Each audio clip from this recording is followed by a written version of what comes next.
어려움 가운데 감사라는 제목을 삼고 여러분들과 함께 은혜 받기를 원합니다. 저는 여러분 어려움 가운데 감사라는 이 제목을 지난 한 주간 묵상을 했습니다. 우리는 지금 팬데믹 두 번째 해를 지나고 있습니다. 누구도 상상하지 못했던 팬데믹이 지금 거의 2년을 향해서 가고 있지 않습니까? 이러한 가운데 보면은 각 나라마다, 우리만 그냥 모든 전 세계 나라마다, 가정마다, 교회마다 또는 개인적으로도 어려움을 겪고 있는 것을 보게 됩니다. 그럼에도 불구하고 이러한 가운데서도 우리는 감사할 수 있어야 된다는 것입니다. 각자의 삶이 어렵고 힘들지만 공동체에서 함께 예배드리는 이 자리에서 우리가 다 같이 하나님 앞에 어려움 가운데 어떤 감사를 드릴 수 있을까 묵상하는 가운데 오늘 본문에서 해답을 좀 찾게 되었습니다. 야고보 사도가 성도들에게 뭐라고 권면을 하고 있습니까? 2절을 보니까 너희 형제들아 너희가 여러 가지 시험을 만나거든 온전히 뭐하라고요? 기쁘게 여기라. 여러 가지 시험이라는 것은 믿음 때문에 오는 박해가 될 수도 있고요. 믿음과는 상관없이 세상을 살다가 세상의 전염병 같은 이러한 코로나 같은 그러한 것도 있을 수가 있고 내 삶 가운데 내 건강에 문제가 생길 수가 있을 것이고 경제적인 어려움도 있을 수도 있고 어떤 때는 사단이 주는 마귀가 주는 어려움도 있어요. 성경을 보니까 마귀가 욥을 향해서 굉장한 시련을 주는 것을 보게 되는데 아무튼 어떠한 시련일지라도 오늘 본문의 말씀을 보니까 너희가 시련을 당하거든 온전히 기쁘게 여기라고 말씀하고 있죠. 지금처럼 이 코로나를 지나면서 다들 힘들어진 상황 가운데 온전하게 기쁘게 여기라고 말씀하시는데 그 이유가 있습니다.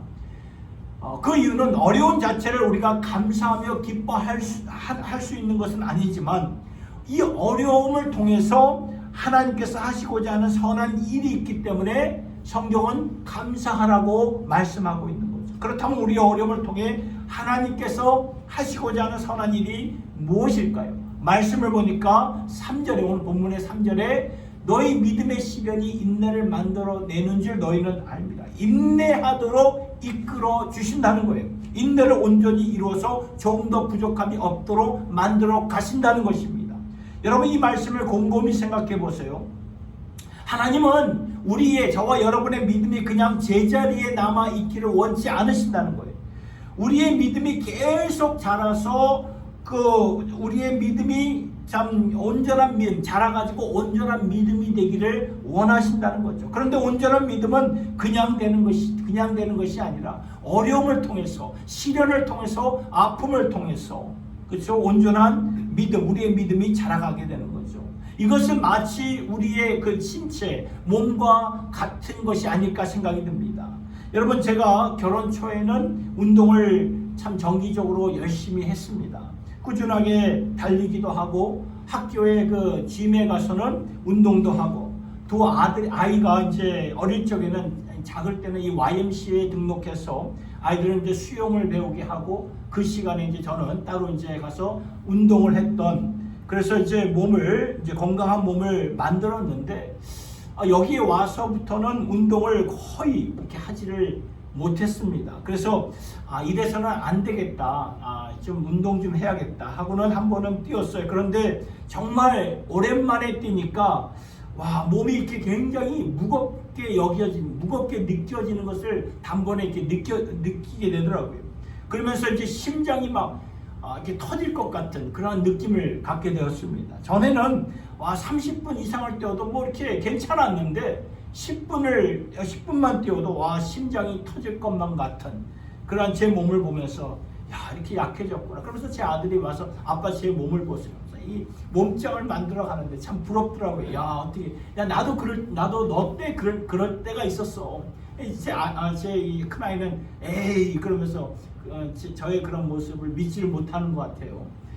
아무튼 이렇게 가만히 놔두면은 약해진다는 것을 이렇게 보게 되어 느꼈죠. 몸도 그렇고 우리의 믿음도 그렇다는 거예요. 가만 놔두면 약해질 뿐 아니라 이 몸이 망가진다는 거예요. 살아있는 것이라면 계속 자라가야 되고 계속 성장을 해야 되죠. 하나님은 우리의 믿음이 인내하는 믿음, 견고한 믿음으로 자라가기를 원하신다는 거예요. 그냥 되는 것이 아니에요. 이게 견고한 믿음, 인내하는 믿음, 그냥 되는 게 아니라 어려움을 통해서, 시련을 통해서 하나님이 역사하신다는 거죠. 그러니까 어려움은 우리가 잘못해서 생기는 어려움일 수도 있고, 아니면 썩어져 종노릇하는 피조, 세상에서 오는 이런 전염병과 같은 어려움이 될 수 있고, 아니면 사단이 주는 어려움이 될 수도 있지만, 모든 이 어려움 위에 계신 하나님이 우리 안에서 당신의 뜻을 펼쳐가심으로 말미암아 우리의 믿음을 견고한 믿음, 인내하는 믿음으로 만들어 가신다는 말씀이에요. 그래서 감사하라 말씀을 하는 거예요. 여러분, 우리 안에 이러한 견고한 믿음이 있습니까? 조금만 어려우면 흔들리는 믿음입니까? 아니면 위기가 닥치면 우리에게 회의가 이렇게 임하는 그런 회의에 빠지는 그런 믿음입니까? 하나님은 우리가 조금만 어려워도 흔들리거나 위기 앞에 회의에 빠지는 믿음이 아니라 어떠한 형편과 상황이든 간에 더욱더 견고하고 끝까지 가는 믿음으로 승리할 수 있는 하나님의 자녀가 되기를 오늘도 원하시는 거예요.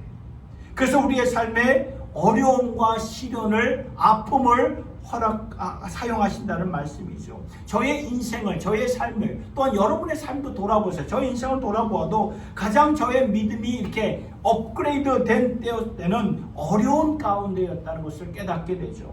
어려우니까 더 기도하게 되고, 어려우니까 더 하나님을 붙잡게 되고, 어려우니까 더 말씀을 생명처럼 여기게 되고, 그렇죠? 여러분, 어려움이 없으면 말씀을 그렇게 필사적으로 보지 않아요. 그냥 봐도 그냥 보지만 그냥 생명처럼 한마디 한마디 그 생명을 걸고 안 보게 됩니다. 그런데 어려우고 참 힘들어질 때 그런 모습이 나오는 거예요. 생명처럼 보게 되는 거죠. 기도도 마찬가지죠. 어려움이 없으면은 기도 잘 안 하게 되잖아요. 기도 하나 하지만 이게 가슴을 울리는 기도를 하기가 쉽지가 않아요. 어려움이 있을 때 가슴을 울리는 기도를 하게 되지 않습니까? 그러니까 어렵고 힘들 때 하나님은 우리의 믿음을 이렇게 업그레이드, 잘하게 하신다는 거예요. 이것이 하나님의 지혜라는 거예요. 그렇기 때문에 이것을 볼 때 우리가 감사할 수 있어야 된다는 거예요. 성경을 보면 견고한 믿음과 인내하는 믿음을 강조하고 있어요. 시편 78편 37절의 말씀을 보세요. 이는 하나님께서 향하는 저희의 마음이 정함이 없으며 그의 언약에 성실치 아니하였습니다. 이 말씀은 무엇인가 하면은 이스라엘 백성들이 애굽에 나왔으니 얼마나 이렇게 들뜨고 얼마나 감격했겠습니까? 그런데 우리가 성경을 보면 알듯이 광야 생활했던 그 이스라엘 백성들 1세대는 다 하나님을 부인하고 믿음을 버렸기 때문에 광야에서 죽지 않았습니까? 왜 그들이 그렇게 되었는가를 설명해 주시는 말씀이 바로 저 말씀, 시편 78편 37편의 말씀인데, 이는 하나님을 향한 저희의 마음이 정함이 없었다. 정함이 없었다. 무슨 말입니까? 한결같지가 않았다. 그 말씀이라는 거예요. 인내하지 않았다. 견고하지 않았다. 그 말씀이라는 거예요. 본문을 통해 오늘 야고보의 말씀을 통해서 주시는 말씀도 같은 맥락이라는 거예요. 그 마음이 견고하지 않고 한결같지 않아서 다 무너진 것이다. 보셨나요? 아무리 한때 충만했어도 끝까지 가지 않는 믿음은 결국 무너지게 마련이라는 거예요. 믿음은 뭐예요? 영원한 것이고 끝까지 가는 거예요. 시편 51편 10절의 말씀, 우리가 잘 아는 다윗의 시편인데, 다윗이 자신의 죄악을 깨닫고 하나님 앞에 회개를 하면서 올려드렸던 한 말씀의 내용인데요. 우리 다 같이 한번 읽어보겠습니다. 시작. 하나님이여 내 속에 정한 마음을 창조하시고 내 안에 정직한 영을 새롭게 하소서. 여러분, 제가 밑줄 친 두 번째 라인에 정직한 영을 원어 히브리어로 보면은 뭐로 나와 있냐면 견고한 영으로 나와 있어요. 견고한 영. 그러니까 야고보서의 말씀도 똑같은 말씀, 오늘 본문의 말씀도 똑같은 말씀이죠. 다윗이 이것을 깨달았던 거예요. 하나님 앞에 회개하면서 내가 왜 결정적으로 무너졌을까? 다윗은 여러분 보세요. 한때 예배를 인도하는 그 사역자였고 나라를 통치했던 왕이었고 또한 선지자 역할을 감당했던 다윗이었는데 왜 그가 결정적인 순간에 간음죄와 살인죄를 범하였을까? 다윗은 기도하는 가운데 깨달았어요. 내 안에 바로 저 견고한 정직한 영, 견고한 영이 없었구나. 믿음의 열정은 있었는지는 모르겠지만 내 믿음은 견고한 믿음이 아니었구나. 여러분, 그러니까 아시겠지요? 견고한 믿음이 우리 신앙 삶의 전부라는 거예요. 여러분, 견고한 믿음이 없으면 아무리 한때 영광스러운 사역을 했을지라도 어느 한때 가서는 다 무너지는데 왜 그럴까요? 견고한 영, 인내하는 영이 없기 때문에 그래요. 다윗이 그것을 깨달았던 거예요. 이것이 없으면 앞으로도 또 무너지겠구나, 또 무너지겠구나. 그러면서 하나님 앞에, 하나님이여 내 안에 정직한 영을, 견고한 영을 새롭게 하여 주시옵소서. 흔들리지 않는 견고한 확고한 믿음, 시험 가운데, 유혹 가운데, 그러한 어려움 가운데 흔들리지 않는 이것이 진짜 믿음인데, 이 능력을 달라고 다윗은 하나님께 간구했던 거죠. 데살로니가 후서 3장 5절의 말씀, 주께서 너희 마음을 인도하여 하나님의 사랑과 그리스도의 인내에 들어가게 하시기를 원하노라. 이 말씀은 무엇입니까? 말세가 되면 이러한 어려움과 시련이 있기 때문에 그때 너희 성도들은 깨어있으라고 말씀하면서 바울이 지금 데살로니가 성도들을 위해서 기도하는 내용의 말씀이죠. 너희 마음이, 저 말씀을 통해서 하나님의 사랑과 그리스도의 인내, 견고한 인내 안으로 들어가기를 원한다. 이 두 가지가 있어야 말세의 승리를 하게 된다.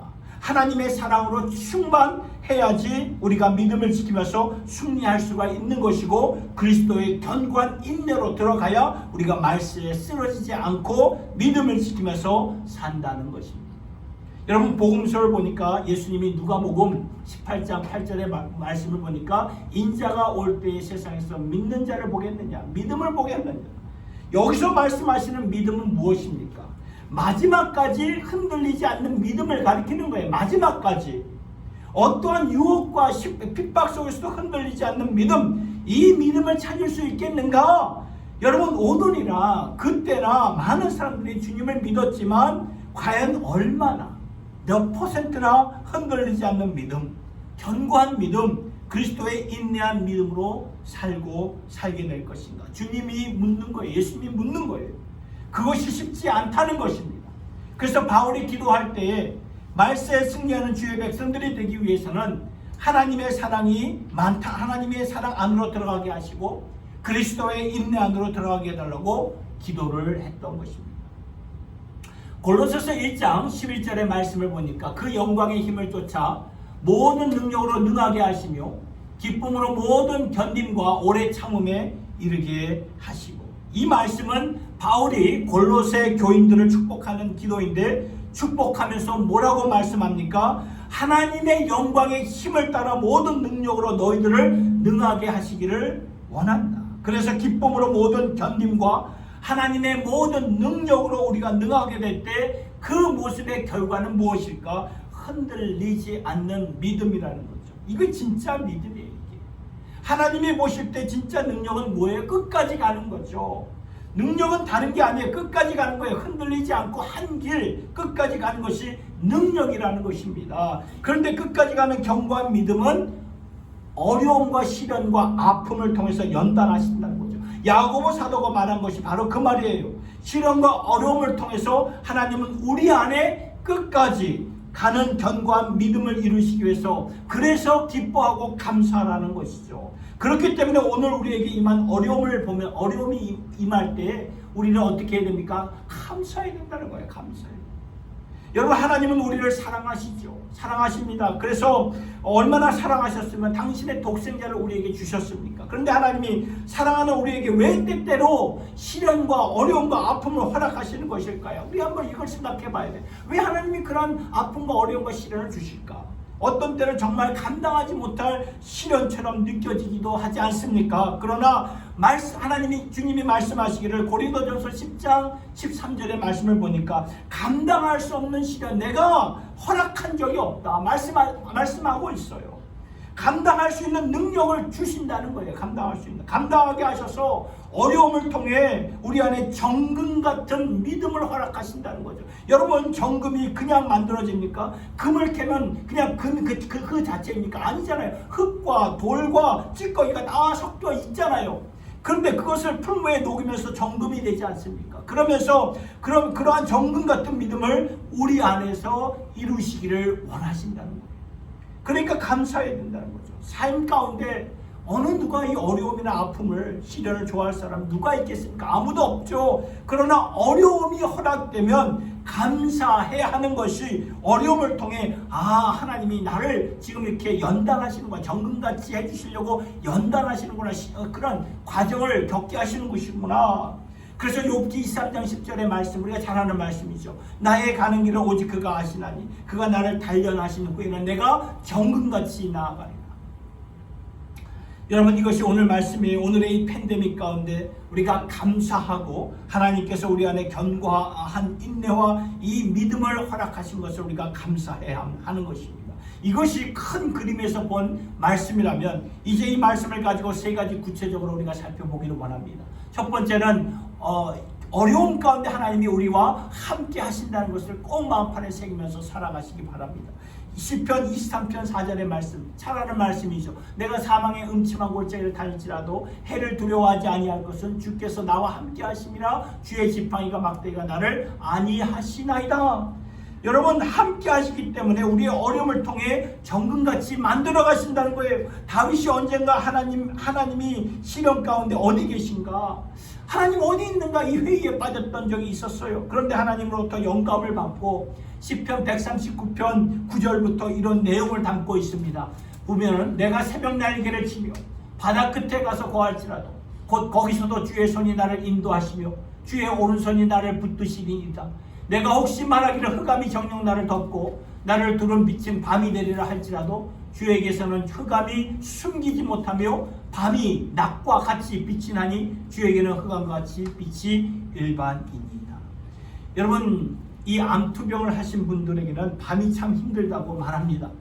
밤에 잠을 이룰 수가 없고 자면은 너무나 어둠 가운데 헤매고 있었는데, 그러나 기도하는 마음으로 보면은 그 밤에 빛 한 줄기가 있다고 합니다. 그래서 빗줄기를 따라가면은 그 빛이 나중에 모든 어둠을 이렇게 압도해 버린다고 하죠. 그러면서 주신 말씀이 내가 주의 영, 저 말씀이죠. 내가 주의 영을 따라 어디로 가며 내가 주의 앞에서 어디로 피하리. 새벽 날개를 치며 바다 끝에 갈지라도 하늘에 올라갈지라도 거기서도 주님은 나를 만져주시고 거기서도 주님은 계시나이다. 그래서 주에게는 흑암이 숨기지 못하며 밤이 낮과 같이 빛이 나이다. 주에게는 그러니까 흑암과 빛이 같으니라. 흑암뿐인데 주님과 함께 그 자리에서 걸어가니까 흑암이 빛으로 완전히 압도되는 것이죠. 요한복음 6장을 보아도 예수님께서 뭐라고 말씀하셨나요? 다 나를 먹고 나를 마시라, 이런 말씀하시지 않습니까? 여러분, 이 말씀을 잘 생각해 볼 때 예수님은 우리에게 참 음식이 되기 위해서 당신의 몸이 부서져 가지고 우리 안에 떡으로 오신 분이시고, 또 우리 안에 참 음료가 되게 하시기 위해서 자신의 관제처럼 다 쏟아 부으셔서 우리 안에 들어오신 참 음료가 되게 하신 분이죠. 그래서 주님을 먹고 마셨다는 것은 주님과 어떻게 된 거죠? 하나가 되었다는 그 말씀입니다. 나의 골수와 뼈 안에 주님이 계신 것이고 나의 세포 안에 주님이 계신 것이죠. 그 빛이 나의 빛이 되는 거예요. 그래서 주님을 먹고 마셔라. 그래서 예수님이 나를 먹고 나를 마셔라. 주님과 함께 가자는 것이죠. 우리가 어디를 가든지 여러분, 주님과 같이 안 가시는 곳이 없고 안 계시는 곳이 없다는 말씀이죠. 여러분, 주님이 어려움 가운데 우리와 함께 하신다는 것을 믿으시길 바랍니다. 그래서 어려움을 통해 우리 안에 인내하는 믿음, 견고하는 믿음을 만들어 가시는 거죠. 이것을 기억하면서 오늘 이 추수감사 주일 정말 감사드릴 수 있기를 예수님 이름으로 축원합니다. 두 번째, 하나님의 소망으로 우리의 장래, 우리의 미래를 상상할 수 있다는 거죠. 우리는 어려움 가운데서도 이 어려움을 통해 하나님의 궁극적인 선한 일이 있기 때문에 하나님의 소망으로 우리의 미래를 상상할 수가 있어요. 여러분, 우리의 미래를 어떻게 상상할 수 있나요? 우리는 어려움을 당하면 자포자기하게 되고 좌절을 하게 되면서 미래 우리가 생각할 수가 없죠. 그러나 이러한 어려움 가운데서도 하나님이 펼치시고 계시는 선한 일이 있다면, 내 안에 그리스도의 형상과 그리스도의 인내로 우리를 인도하시는 것이라면 하나님의 소망으로 우리의 미래를 상상할 수 있어야 된다는 것입니다. 그래서 히브리서 11장 1절의 말씀을 보니까 믿음은 바라는 것들의 실상이요 보지 못하는 것들의 증거라. 말씀하는 거죠. 여러분, 그러니까 믿음이라는 것이 다른 게 아니에요. 여러분, 바라보는 것, 믿음은 바라보는 것들의 실상, 지금 바라보는 것뿐이라는 거죠. 실제적으로는 없는 거예요. 믿음은 보지 못하는 것이고 볼 수가 없습니다. 그런데 그것이 믿음이에요. 보지 못하고 그저 바라만 보는 것인데 믿음으로 우리가 붙잡을 수 있다는 말이죠. 이건 무슨 말입니까? 하나님의 소망을 가지고 우리의 장래를, 우리의 미래를 상상할 수 있다는 말씀이죠. 하나님이 약속하십니다. 예레미야 29장 11절의 말씀. 나 여호와가 말하노라. 너희를 향한 나의 생각은 내가 하나니 재앙이 아니라 뭐라고요? 평안이라. 너희 장래의 소망을 주려 하는 생각. 평안이 아니라 재앙이 아니라 평안이라는 말씀이죠. 그래서 마지막은 항상 어디입니까? 천국이잖아요. 천국. 그래서 우리가 하나님의 마음을 가지고 하나님의 소망을 가지고 미래를 상상하며 살 수 있는 것입니다. 여러분, 어릴 적에 연 날려보셨죠? 연에는 연줄이 있지 않습니까? 연이 나는 이유는 줄이 있기 때문에 연이 나는 것입니다. 줄이 없으면 어떻게 될까요? 바람과 함께 찢어지거나 어디론가 이렇게 날아가 버리게 되죠. 근데 줄이 있으니까 연이 이렇게 날아오르지 않습니까? 근데 그 줄이라는 것이 때로는 버겁게 느껴질 때가 있지 않습니까? 어려움이 버겁게 느껴진다는 거죠. 왜 나를 이렇게 묶어둬가지고 힘들게 만드는가? 우리는 그렇게 살아가면서 생각할 때가 있지 않습니까? 그러나 그 줄이 있으니까 우리가 날아오르는 거예요. 날아오르는 거죠. 그 줄을 붙잡고 계신 하나님이 계시기 때문에. 그래서 이사야 40장 31절의 말씀. 그 줄, 독수리의 날개치며 올라감 같을 것이 오직 여호와를 앙망하는 자, 그에게는 독수리 날개치며 같을 것이니 날아오르게 하신다는 거죠. 믿음으로 날게 하시고 믿음으로 주님의 큰 일을 하게 하시려고 우리에게 때때로 어려움과 시련과 아픔을 허락하신다는 거죠. 그러니까 우리가 그럴 때일수록 감사할 수 있어야 된다는 거죠. 여러분, 지금 어떤 어려움과 시련이 있을지라도 하나님의 소망으로 여러분의 결말, 또 여러분의 미래를 믿음으로 상상해 보실 수 있기를 예수님의 이름으로 축복합니다. 여러분, 이건 심리학적으로 제가 드리는 말이 아니라 하나님의 권위로 제가 말씀을 드리는 거예요. 로마서 8장 28절의 말씀. 우리가 알거니와 하나님을 사랑하는 자 곧 그 뜻대로 부르심을 입은 자들에게는 모든 것이잖아요. 합력하여 선을 이루느니라. 그렇죠? 모든 것, 그 어려움까지도 합력하여 선을 이루어 주신다. 그렇기 때문에 하나님의 소망을 가지고 우리가 미래를, 우리의 장래를 우리가 상상할 수 있다는 것입니다. 그래서 성경 창세기의 말씀을 보니까 항상 그렇죠. 밤이 지나고 아침이 되니 첫째 날이라. 밤이 지나고 아침이 되니 둘째 날이더라. 항상 아침으로 끝나죠. 아침이 뭐예요? 빛이, 해가 높잖아요. 빛으로 끝나는 거예요. 왜냐하면 하나님께서 주시고자 하는 결말이 빛이기 때문에 그래요. 지금은 밤이지만 하나님이 주시는 아침은 반드시 온다. 이 세상에서 주시든지 아니면 천국에서 주시든지 반드시 온다. 그 소망으로 우리가 살 수 있다는 것입니다. 세 번째, 감당할 수 있도록 지혜를 주신다는 거예요. 감당할 수 있도록. 지금 당장 힘든데 어떡할까요? 지금 당장 힘든데 무엇을 할 수 있는 것일까요? 그럴 때 성경은 지혜를 구하라고 우리가 말씀하고 있습니다. 하나님께서 지혜를 구하면 하나님께서 당신의 지혜를 주십니다. 본문 오늘 야고보서 1장 5절의 말씀이 그 말씀이에요. 너희 중에 누구든지 지혜가 부족하거든 모든 사람에게 후히 주시고 꾸짖지 아니하시는 하나님께 구하라 그리하면 주시리라. 여러분, 여기서 말씀하시는 지혜는 그냥 우리가 머리로 아는 지혜가 아니에요. 학문적으로 아는 지혜가 아닙니다. 여기서 말하는 지혜는 삶의 능력을 말하는 거예요. 삶의 능력. 그러니까 지금 모든 시련 가운데, 어려움 가운데 우리가 이겨내기 위해서는 필요한 지혜를 하나님께 구하면 주신다는 거죠. 시련 가운데 뚫고 나갈 수 있는 지혜를 주셔서 힘을 주신다는 거죠. 낙심되고 낙담되었을 때 다시 일으켜 주시는 격려의 말씀으로 지혜를 주신다는 것입니다. 쓰러졌지만 쓰러진 가운데 남아있지 않고 다시 회복하여서 일어날 수 있는 새 힘을 하나님께서 지혜를 주신다고 말씀하는 거예요. 그래서 잠언서의 말씀이나 전도서의 말씀을 보아도 지혜라는 것은 삶의 능력을 가리키는 거예요. 그 지혜를 구하라. 그러면 그리하면 주신다고 말씀하니, 여러분 어려움 가운데 막막하고 어떻게 해야 되나 발을 동동거릴 그럴 때 하나님께 지혜를 구하시기 바랍니다. 지금 어떻게 해야 되지? 하나님, 나 지금 완전히 다운되었습니다. 일어날 힘도 없습니다. 그럴 때 지혜를 구하세요. 그러면 말씀을 하나님이 당신의 말씀을 우리에게 주신다는 거예요. 본문을 보니까 너희 중에 누구든지 지혜가 부족하거든 모든 사람에게 후히 주시고 꾸짖지 아니하신 하나님께 구하라. 그리하면 주신다. 믿음으로 구하라는 말이에요. 믿음으로. 염려할 시간이 있으면 그 시간에 도리 하나님 앞에 나가 구하라는 거예요. 구하라는 거죠. 낙담되는 그런 에너지가 있으면 그 에너지를 갖고 힘을 갖고 하나님 앞에 나가서 그 지혜를 구하라는 거죠. 그러면 일어설 수 있는, 회복할 수 있는 지혜를 주신다고 말씀하십니다. 산상수훈에서 예수님이 뭐라고 말씀하십니까? 마태복음 7장 7절의 말씀. 구하라 그리하면 너희에게 주실 것이요, 찾으라 그리하면 찾을 것이요, 문을 두드리라 그리하면 열릴 것이다. 이것이 하나님 자녀됨의 축복의 자녀됨을 누리는 삶이에요. 그분은 우리의 아버지, 우리는 그분의 자녀 아닙니까? 그러면 자녀로서 당연히 누릴 수 있는 것은 우리 아버지께 담대하게 구하는 것이고, 그렇죠? 믿음으로 찾고 문을 두드리는 거죠. 그러면 하나님께서 주신다는 거예요. 성도 여러분, 오늘 우리가 겪고 있는 어려움 가운데 하나님께서는 반드시 설 수 있는 길을 주실 것이고 뚫고 나갈 수 있는 길을 허락하여 주실 것이고 주 안에서 믿음으로 승리할 수 있는 길도 말씀과 예배와 이 공동체 가운데로 허락하실 것이고 기도할 때 우리의 가슴에 감명을 주실 것이고, 그러니까 염려할 힘이 있으면 도리어 그 힘을 가지고 주님께 구하시기를 바랍니다.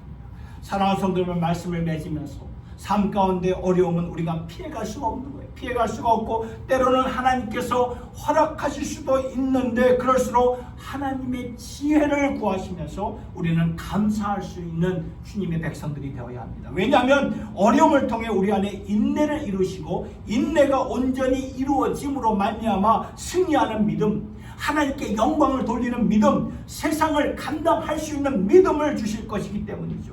이러한 믿음을 소유하는 우리 모두가 되셔서 시련과 어려움 가운데 낙심하지 마시고 도리어 그때 감사하는 그러한 주의 백성들이에요. 주님의 지혜를 구하면서 지혜 가운데 견고한 믿음, 인내하는 믿음을 소유하는 저와 여러분 모두가 될 수 있기를 예수님의 이름으로 축원합니다. 기도하겠습니다. 하나님 아버지, 여기 주님의 백성들의 어려움을 주님 앞에 올려드립니다. 때로는 이 어려움이 우리를 잡아 삼킬 것 같고 우리를 완전히 누르고 부서뜨릴 것 같이 너무나 힘들 때가 있습니다. 아버지, 우리의 힘든 것 아시지요?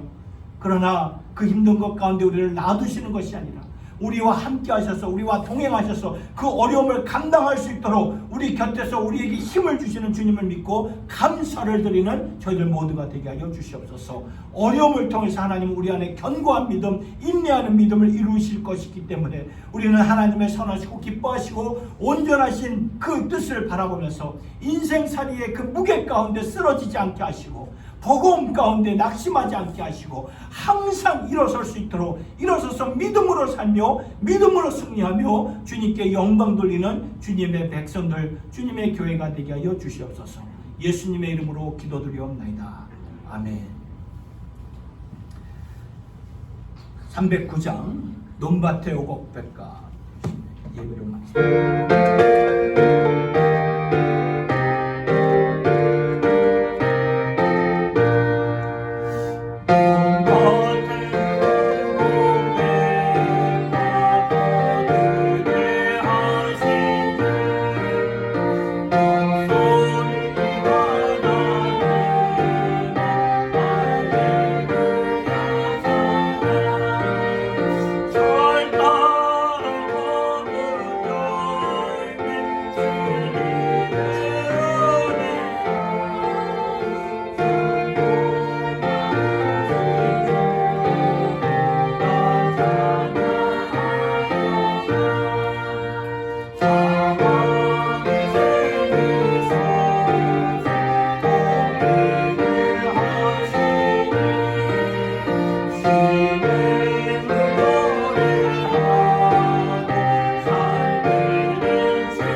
채우시고 쓰러진 나를 일으켜 주시는 우리의 힘과 소망이 되시는 우리 주 예수 그리스도의 은혜와 우리를 그리스도 예수 안에서 사랑하시되 절대로 포기하지 않으시며 놓지 아니하시는 하나님 아버지의 영원하신 사랑하심과 오늘도 그 사랑 안에서 시련을 도리어 믿음으로 감사드리며 그 안에서 하나님의 소망으로 꿈꾸게 하시며 하나님의 지혜를 구하여서 담대하게 서게 하시는 성령님의 교통하심이 여기 나와 예배드리는 모든 주의 백성들 머리 위에와 그 가정 위에와 우리의 자손들 위에와 선교사님의 사역 위에와 주님의 핏값으로 세우신 이 제단 위에와 그리고 아프가니스탄과 미얀마와 북한의 믿음의 형제 자매들 머리 위에 이제로부터 영원토록 함께하여 주시옵기를 간절히 축원하옵나이다. 아멘.